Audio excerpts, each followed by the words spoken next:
নমস্কার বন্ধুরা, মিমিস কিচেনে আপনাদের সবাইকে স্বাগত জানাই। আজ আমি আপনাদেরকে হাঁসের ডিমের মালাইকারি বানিয়ে দেখাবো।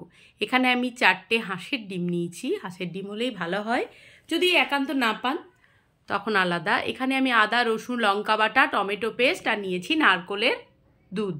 নারকোলের দুধটা আমি মিক্সার গ্রাইন্ডারে পেস্ট করে গরম জল দিয়ে ওটাকে বের করে নিয়েছি ছেঁকে। এবার কড়াই বসিয়ে দিয়েছি। কড়াইয়ের মধ্যে দিয়ে দিলাম আমি সর্ষের তেল। তারপরে দিয়ে দিচ্ছি হচ্ছে তেজপাতা, দিয়ে দেব শুকনো লঙ্কা, দিয়ে দেব গোটা গরম মশলা আর তার সাথে গোটা জিরে।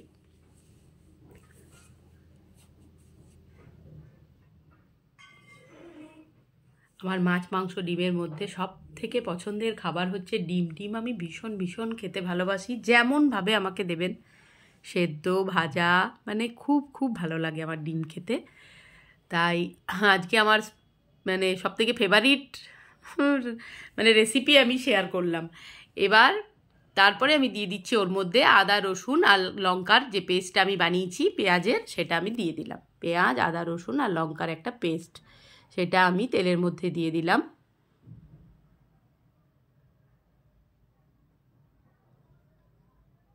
ডিম হচ্ছে সস্তার একটা পুষ্টিকর খাবার, যে কোনো সময়ে আমরা খেতে পারি, অল্প সময়ের মধ্যে হয়েও যায়। এখানে দিয়ে দিলাম ধনে গুঁড়ো, জিরের গুঁড়ো,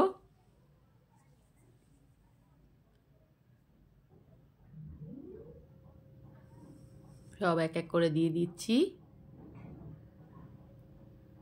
হলুদ দিয়ে দেবো এরপরে। সবসময় বাড়িতে থেকেই থাকে ডিমটা। এবার ভালো করে মশলার সাথে কষিয়ে নিচ্ছি। ব্রেকফাস্টই বলো, লাঞ্চই বলো, ডিনারেই বলো, আমার তো সবেই ভালো লাগে খেতে ডিম। এবার দিয়ে দিলাম টমেটোর পিউরির পেস্টটা, টমেটোটাকে পেস্ট করে নিয়েছিলাম গ্রাইন্ডারে দিয়ে। ভালো করে কষিয়ে নিচ্ছি। আমরা ছোটোবেলায় একটা কথা ছিল, সানডে হইয়া মানডে রোজ খায় আন্ডে। এটা আমার জন্য খুব প্রযোজ্য। এবার কাঁচা লঙ্কা চিড়ে চিড়ে ওর মধ্যে দিয়ে দিয়েছি।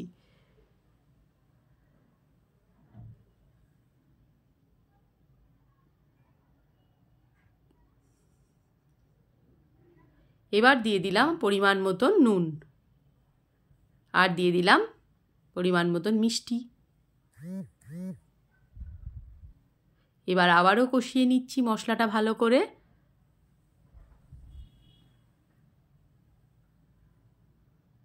আর দেখবেন হাঁসের ডিমের না স্বাদটাই আলাদা লাগে, খুব ভাল লাগে খেতে। এরপর আমি নারকোলের যে দুধটা বের করেছিলাম সেটা আমি ওর মধ্যে দিয়ে দিচ্ছি।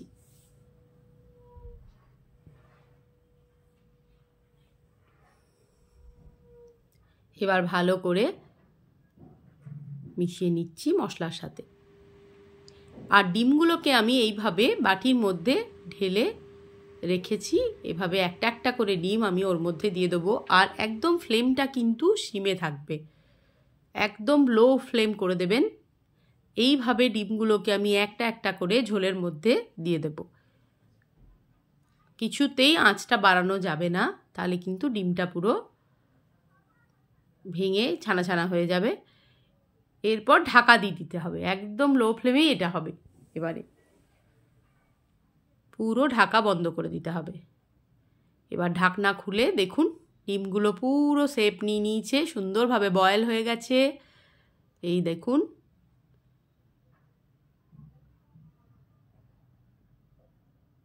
এইভাবে একবার বানিয়ে খাবেন, খেতে ভীষণ ভালো লাগে, খুব টেস্টি হয় এটা, ভালো লাগে। এরপর ওপর থেকে দিয়ে দিলাম অল্প পরিমাণে ঘি আর দিয়ে দেবো আমি গরম মশলার গুঁড়ো। তাহলেই তৈরি হয়ে যাবে আমার হাঁসের ডিমের মালাইকারি। গরম ভাতে অসাধারণ লাগবে বন্ধুরা। ভিডিওটি ভালো লাগলে অবশ্যই like, comment, share and subscribe করে আমার পাশে আপনারা এভাবেই থাকবেন। আপনাদের সুন্দর সুন্দর কমেন্ট পেয়ে আমার ভীষণ ভীষণ ভালো লাগে। সবাই ভালো থাকুন, সুস্থ থাকুন। আবার দেখা হবে পরবর্তী ভিডিও নিয়ে।